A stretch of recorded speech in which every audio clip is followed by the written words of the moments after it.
There's a way a crisis can sort of sneak up on you. It might start off small, but then it stretches on for so long, you kind of forget it's there until it's impossible to ignore. For me, that's the housing crisis. My memory begins as a kid with the housing bubble burst in the early 2000s. From there was that weird moment when millennials were told we couldn't afford homes because we spent too much on avocado toast.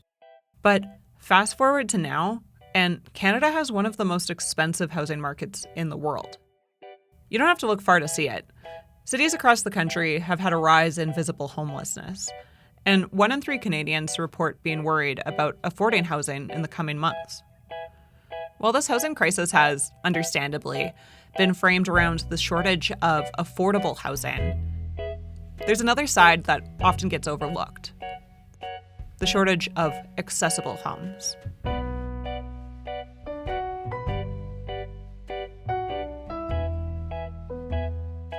Around 27% of Canadians have a disability. That's more than 1 in 4 people. Yet, the majority of our housing doesn't account for this. Here in Edmonton, it is a monumental challenge to find a place that is barrier-free or even marginally adapted. And when you add affordability into the equation, it's basically non-existent, except in the community housing sector. Community housing, also known as social and affordable housing, has done the most to try and provide accessible units. And as the name suggests, it's meant to be affordable too. But here's the thing: the demand for these units far outstrips the supply. And even those units that are labeled accessible, they don't always meet the specific needs of the people who are supposed to live in them. Despite all this, community housing still holds a ton of potential to help tackle the housing crisis, especially for people with disabilities. The problem is unlocking that potential. That's going to take a lot of work. So, what does that look like? How can the community housing sector actually meet the needs of its diverse residents? And more importantly, how can we improve the housing options for people with disabilities across our city? I'm Meagan Miller. I'm Zachary Weeks. And this is Accessing Home.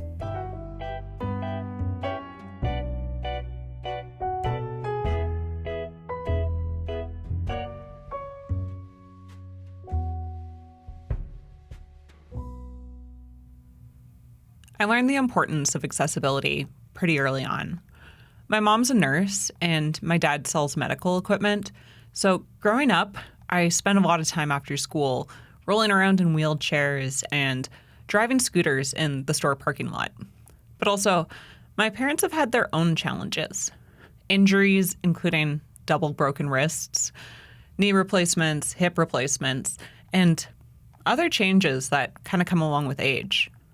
So I've seen firsthand how home modifications can make a huge difference, how zero-step entrances can make a home safer, and how accessibility, in general, just makes life easier for everyone. Because of this, accessibility is a focus in my research. I'm a master's student in human geography at the University of Alberta, and I study the accessibility of Edmonton's community housing. But here's the thing. I'm currently able-bodied. And while we're all going to experience disability at some point in our lives, I want to make sure that I'm diving into this the right way. So, in the spirit of nothing about us without us, I've asked my pal and badass advocate, Zachary Weeks, to help. Yeah, so I'm Zachary Weeks. I am Edmontonian, just a regular guy. I happen to have cerebral palsy, use a power wheelchair full-time, and sort of found a space to lend my voice and experience to a variety of different issues that I faced along the way here in Alberta, and one of them is obviously housing. So, and of course, number one Oilers fan. Of course, go Oilers! we're bringing the cup home this year. But the way that I got you involved in this project, you're one of my accessibility advisors on my thesis. Mm-hmm. And that's also kind of the work that you do as well. Like, you're not just a person that lends your voice here and there. You're a big advocate in our community. Well, thank you for the kind words, but, I didn't do it alone. There's a lot of big voices in the scene, if you will. So I'm just happy to lend my voice and whatnot where I can. So Zach is going to weave in his voice throughout this series. But for the most part, we're going to be hearing from people with disabilities living in Edmonton's community housing sector.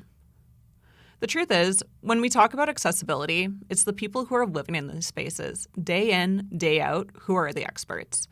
So the most important thing that we can do is listen to their experiences. Amen, sister. Yeah, no, I totally agree, and I mean, respectfully, the housing providers have their platforms, as you say. They're out there promoting their thing, and hopefully we can use this podcast to enlighten folks on the challenges around accessible housing and how we can make it better, because those housing providers do good work, but they can do a lot better work. At least the way I was raised, you shut up and listen until you know what the issue is, and then you help address the issue, because quite often you're not the expert in the room. And unless you're living in that situation, specifically around housing, you don't get a full grasp of what it's like to live in those housing options. So I'm a big proponent of walking the talk or rolling or whatever it is. And I think that's sort of where we need to end up.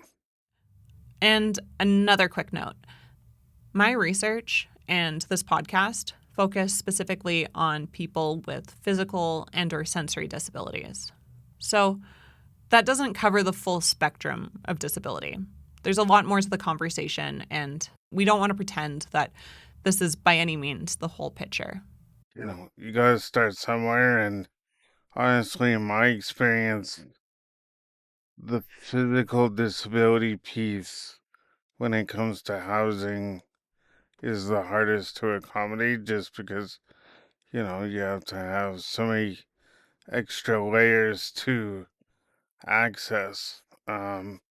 So once you deal with, a person such as myself who has limited mobility and in a power chair, for example, after that the hill gets a little bit easier to climb, I guess you could say, with respect to, the other types of disabilities following up and easier to accommodate. I mean, I sort of compare it to, my outlook on society. If we take care of our most vulnerable people to the best of our abilities, the other folks will be taken care of just as well. That's the thing we're trying to get at here. It's not just about housing. It's about how we build communities where everyone is accounted for and how we design spaces that work for all of us, not just some of us. And to get there, we need to break down why accessible housing, especially in Edmonton's community housing sector, is so hard to secure. And it's complicated, perhaps not surprisingly. So that's why we're going to spend the next few episodes unpacking it, piece by piece. In this first episode, we're going to look at how income and social assistance make it harder to find accessible housing. In the next, we'll turn our attention to the buildings themselves and inaccessible design. Then we'll tackle bureaucracy and housing management. And after that, we're going to explore how we're all part of the problem. Because yes, every single one of us is entangled in this issue. And in the final episode, we'll look ahead at potential solutions, what needs to change, and how we can move forward together. Because as Edmontonians for life, we want the best for our city and our community.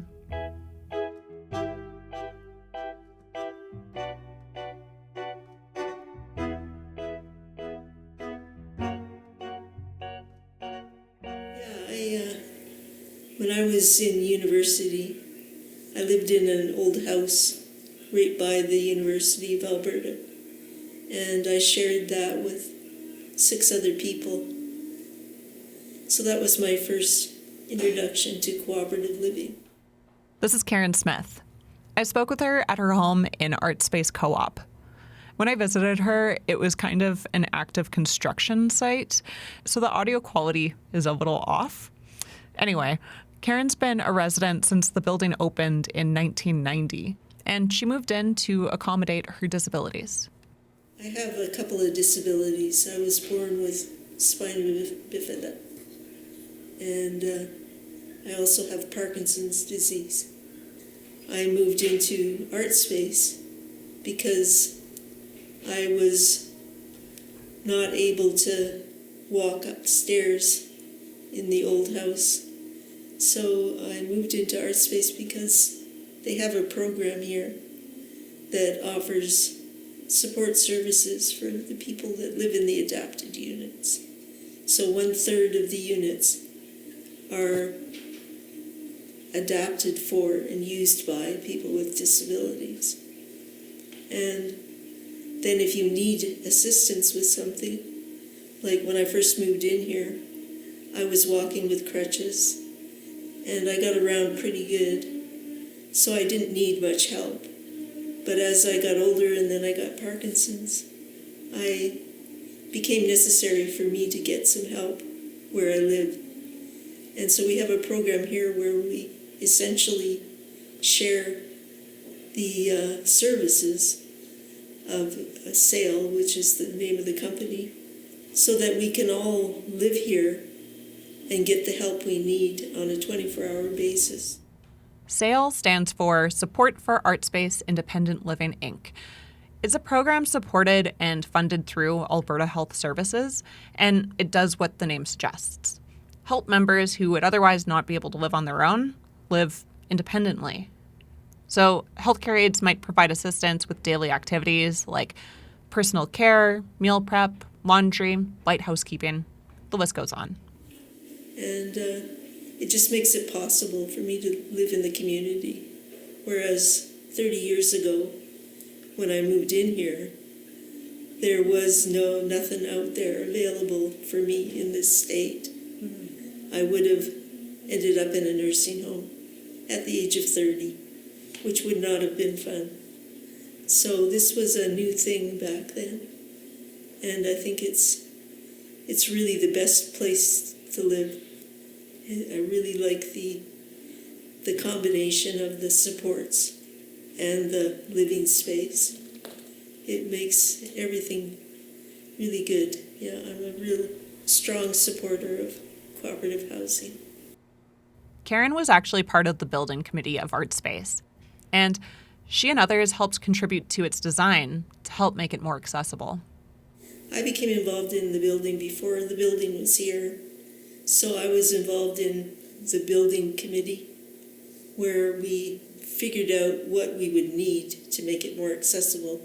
We had things like light switches are closer down, they're down the wall.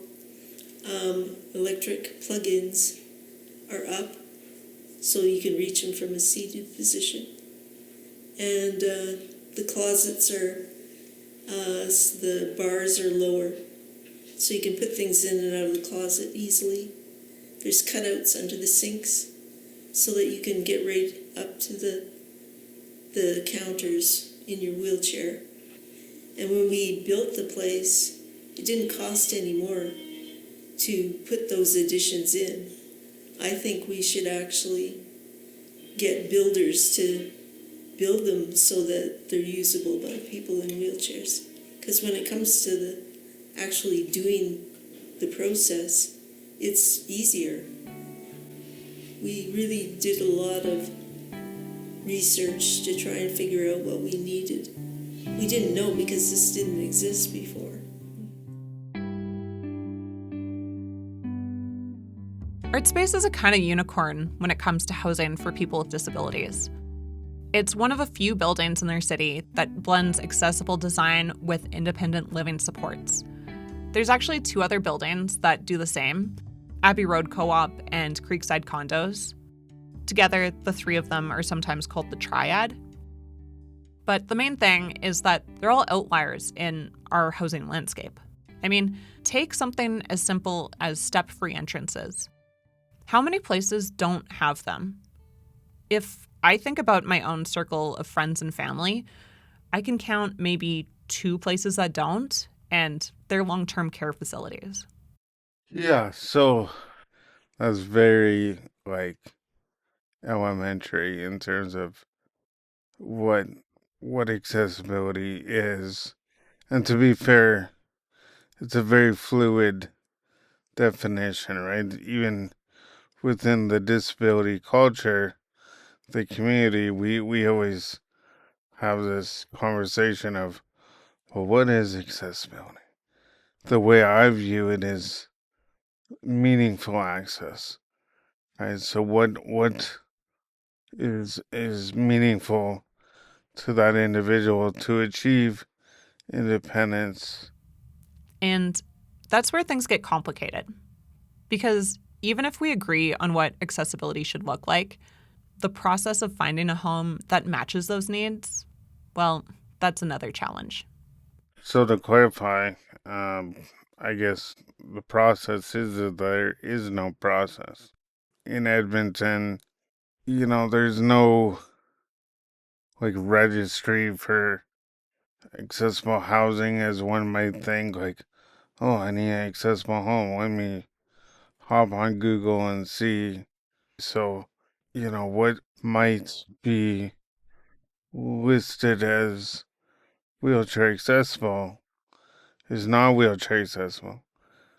Maybe there's a 0 grade entrance or a barrier-free entrance, also known as, but the doorway is not wide enough to fit the wheelchair, right? So therefore, that option's gone. But so you get into the suite now. Can you access the washroom? What does a accessible washroom entail? And again, it depends on what your definition of accessible is. My end goal is that everything is universally designed, right? That's the epitome, the platinum standard of design. The thing is, this kind of accessibility isn't common in housing. And you're really only going to get it if you build your own home, which isn't an option for most people anyway. So this leads us back to community housing. Sadly, community housing is really one of the only choices people with disabilities have. Right now, there is not very little choice. Why is that? To understand, we need to unpack what community housing actually is and why it's made the most effort when it comes to accessibility.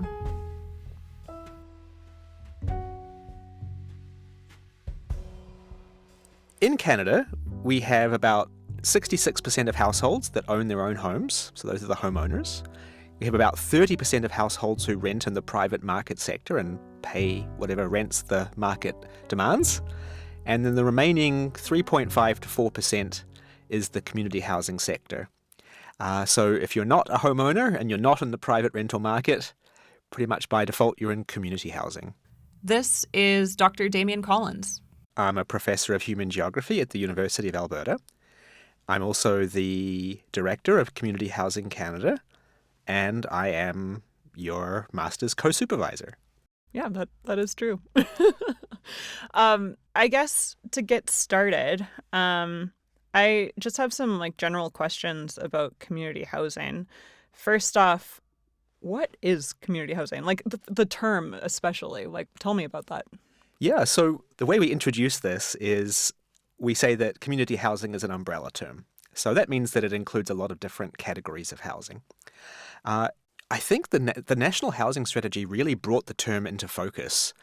It did exist before that, but it wasn't necessarily commonly known or commonly used even within Canada.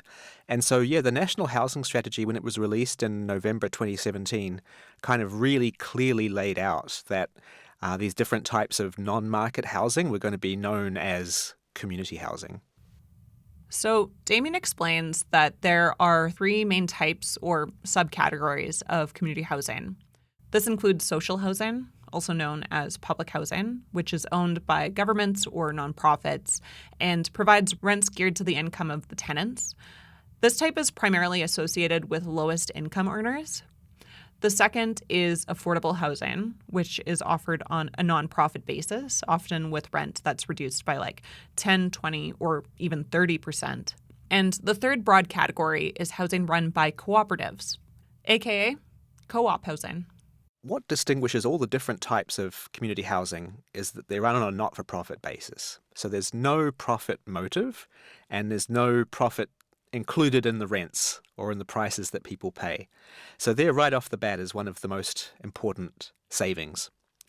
The second thing we can do to think about the affordability of community housing is when we have housing, there's kind of two main types of costs. There's the capital cost of building the housing, and then there's the operating cost of maintaining it over time. And on both of those cost fronts, community housing has certain advantages. So, for example, if there's an organization that's looking to create new community housing, they're going to have that capital cost. And that can be reduced by, for example, receiving low-cost or no-cost land from a government. They can also access much lower interest rate loans to build that housing. And they might also have some grants that they don't have to repay that contribute to that. And then once the building's up and running, it has the tenants in place, they're paying rents, typically they would have some sort of subsidy for their operating costs as well. So when you combine those things and you also remove the profit motive, that's basically how community housing is more affordable than other types of housing that you would pay for in the market. But this still begs the question, why does community housing make the most effort in providing accessible housing? I think there's a couple of reasons we can point to for why community housing is doing better than most of the market housing. The first would be that when governments provide grants for construction in particular, so those are the capital costs, often they include accessibility requirements. And those requirements might be, for example, that 20% of the units are universally accessible. And those requirements are less common in the private sector. So the government kind of uses its funding as a leverage point to require more units of community housing to be accessible and to meet a higher standard than what you generally see in the market. The second point is that there is also more demand for accessible units in community housing. And that's because we see that people with disabilities are somewhat overrepresented in the community housing sector versus the housing market more generally. And that's due to the general trend where people with disabilities are more likely to experience living on low incomes or insecure incomes. It's important we recognize that's just a statistical trend. It doesn't mean that every person with a disability has a low income. It just means that overall, people with disabilities are more likely to live on a low income or to have an insecure income, which means that they are more likely to be in need of community housing. Yeah. And then also the self-reinforcing sort of factor where if they're the only place that's providing accessible units, then you're going to find more people that are looking to live in community housing because that's their only option. Yeah, that's right. And so that's kind of a variation of the build it and they will come phenomenon. So yeah, if you supply accessible units, then people with disabilities will be looking for those units. Of course, community housing isn't the same across the country. Regional policies, demographic needs, local housing markets, etc., all contribute to how the sector functions. And it creates a specific context for each city or province. So overall in Canada, about, as I mentioned, 3.5, possibly 4% of all housing is community housing. Here in Edmonton, it's actually a little lower, closer to 2.5%. And Alberta as a whole doesn't have the same tradition of community housing that some other provinces do, most notably Quebec, British Columbia, and to a certain extent Ontario as well. So our community housing stock is somewhat smaller as a proportion of the whole. The second thing we could say is that government isn't really directly involved in the provision of community housing in Edmonton, at least not anymore. What we see is that there's a number of large non-governmental organizations, non-profit organizations, that run most of the community housing in Edmonton, including groups like Savida and Home Ed. The last time I looked, Savida provides about 5,000 units of community housing in the Edmonton region, some of which they own and others of which they operate on behalf of the government, the provincial government, which retains the underlying ownership. But we also have a number of cooperatives where residents collectively own and manage their housing. There are over 35 housing co-ops listed on the Northern Alberta Cooperative Housing Association website, which, despite its name, focuses primarily on Edmonton and the surrounding area like Sherwood Park. And to switch gears here slightly, I want to explain a little more about how co-ops are able to provide affordable housing. They often require two different subsidies from the government, one to help fund the initial construction and another for ongoing operation costs. When I was talking to Karan, remember Karan, she offered some more insight into this and how ArtSpace is funded. The government does provide 50% subsidized housing in our co-op, and I'm not sure about other ones. We have 88 units, so that's 44 units that are subsidized. And half of those, again, were kept aside for people with disabilities because they would be harder to house.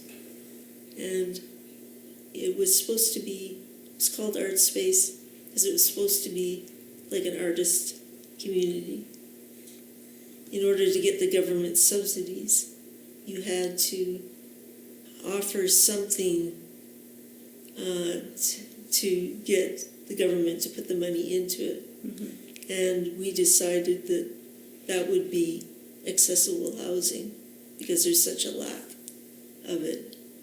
So we set up the program, and then we had to pick it to get our funding.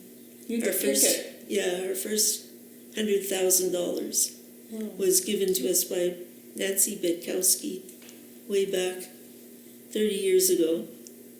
And they kept telling us we would be getting money, but they wouldn't confirm.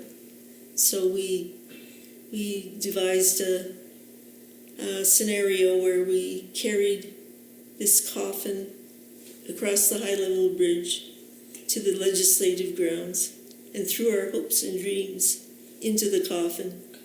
And, very symbolically, it was great fun. That is incredible. Yeah. And the next day, we got our money. And so we could open the doors. And it's been a ride ever since.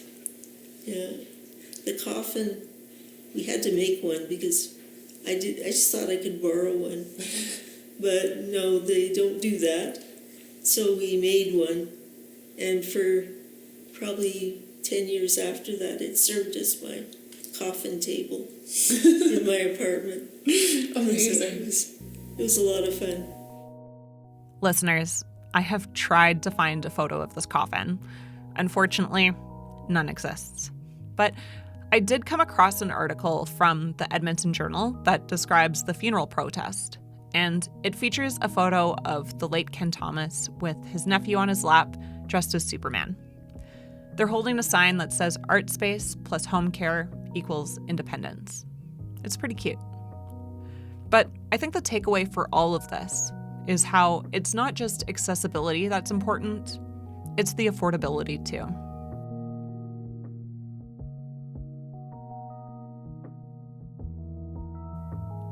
It's not a secret that people with disabilities are overrepresented in poverty. mainly due to inadequate social services. Here in Alberta, we have AISH, Assured Income for the Severely Handicapped. Brutal name, I know. And the max living allowance is around $1,800 a month, depending on eligibility. Which, by the way, is the best there is in Canada, and we gotta tout that every chance we get. That's what the government always reminds us of as well, We're well above the other provinces. Yeah, well, what they always fail to consider is that it's still not raising people out of poverty. Like, don't brag about a flat tire, right? Like, I don't know. Yeah, it's wild to be like, yeah, we're doing the best in Canada, and our best is below the poverty line. Yeah, that's exactly what I was trying to get at. I don't know why I compared it to a flat tire, but it's at least we got a tire. Be grateful that you have a tire, even though it's flat and useless, right? So that's the moral of the story with Aish. And in today's economy, with rent skyrocketing and landlords jacking rents everywhere, I mean, that can be your whole Aish payment. So people are left in a situation where they have the choice of paying the rent or eating. And that is not what I think Canada is about. We're supposed to be a first world country. And I go back to, my saying of, you're only as good as what you treat your most vulnerable. Not saying that all disabled people are vulnerable and, we're fragile. No, give me a break. But also, people with disabilities often have more expenses too. Yeah, I mean, there are a ton of hidden expenses when it comes to living with a disability, and it depends on the disability, right? So, for example, just going off of my situation, because I'm only one experience in this realm of the disability world. I need a wheelchair, so for starters, the chairs usually start 23,000 plus. That's equivalent to a car, a brand new car sometimes. You need a wheelchair accessible man if you're able to afford it. That starts at 70,000. So now we're into BMW range, whatever that looks like. Never been a BMW. Anyways, and then there's medical supplies, so gloves and catheters, and I was fortunate enough to be involved with Push, the CBC series. If you haven't checked it out, check it out. Yeah, CVC Gem. Yeah, there you go. And one of the issues that my friend Bean brought forward in the show that she spearheaded was around the cost to pee. And, it's on average $1,700. So that's like nearly a mortgage payment. It is a mortgage payment for some.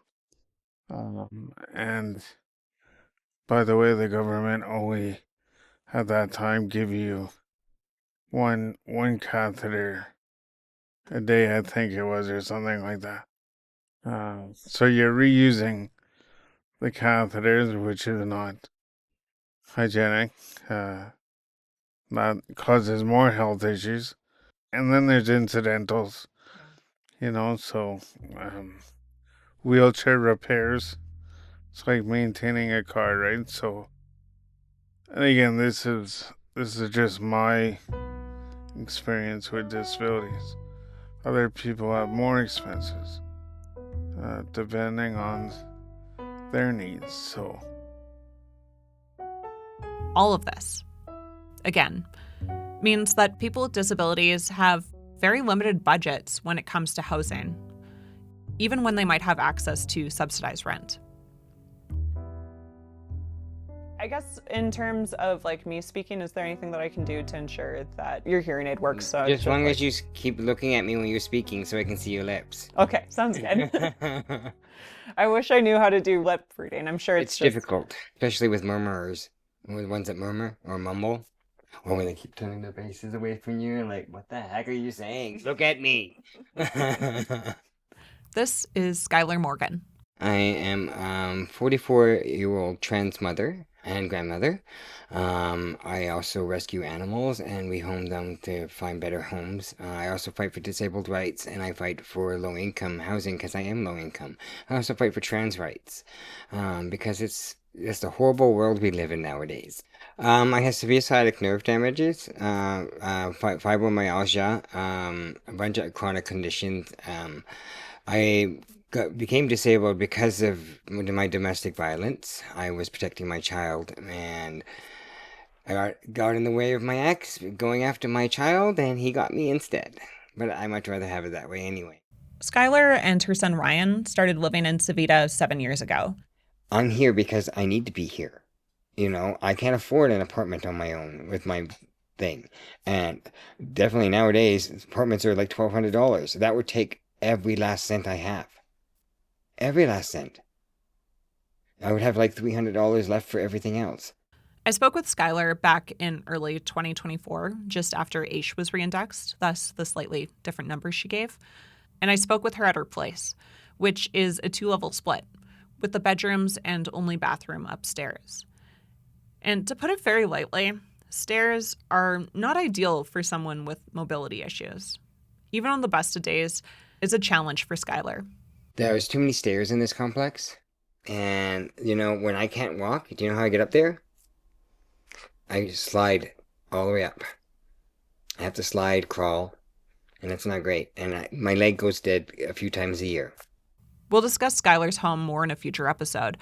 But for now, I want to focus on financials. Skyler's home is rent geared to income, which is good because it's less than average market rent. And that's necessary due to her limited funds. But there's a trade-off. If Skyler's income goes up, so does her rent. It will always be proportional to that. And for Skyler, this makes her feel trapped. You know, I want to get out of Savita one day and run my own business. This is the whole point. I'm trying to stay here as long as I possibly can so Ryan and I can buy a house with a piece of land, and I can make my own greenhouse on it and run my own business from. You know, and that's the goal here, you know, but it seems like every time that I get a little ahead, Savita wants to get, you know, they want to take 30% of my part-time job. My part-time job, they want to take 30% of it. We already get rent. I'm going to work to help offset money. I'm not supposed to work because of my conditions. But I try anyway. I'm trying to be as very handy-capable as possible, not disabled. Yes, we're technically the same thing, but there's definitely a difference. You know what I mean? And, like, this whole government and Savita as well, if they actually gave us things to implement to make us handy-capable instead of disabled, it would be a lot better, because there's a lot of capable disabled people out there.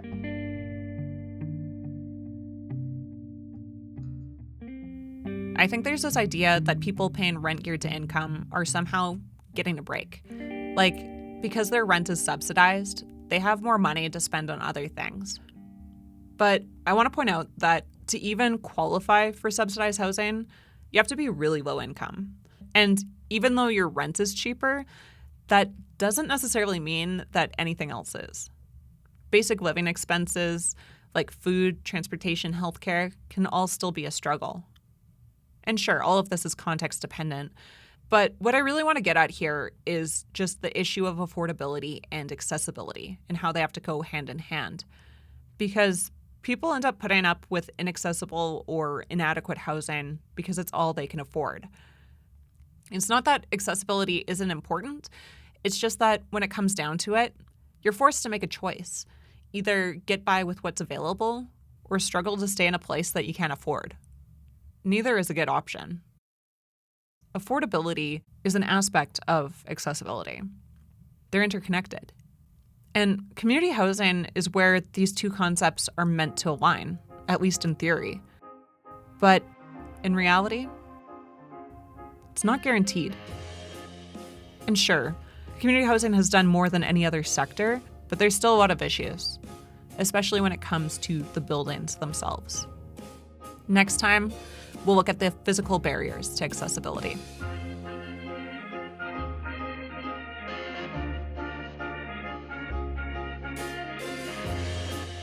Accessing Home is created by me and is supported by Community Housing Canada, a research partnership funded by the Canada Mortgage and Housing Corporation. My research is also supported by the Social Sciences and Humanities Research Council and the Royal Canadian Geographical Society. Music in this episode is from Blue Dot Sessions, a repository of free music for podcasters. It also features Hard Living by John Bartman from freemusicarchive.org. Big thanks to Karan Smith, Skyler Morgan, and Dr. Damian Collins for speaking with me in this episode. And shout out to artist extraordinaire Amanda Chwelos for helping out with the podcast visuals. I'm Meagan Miller. I'm Zachary Weeks. Thanks for listening.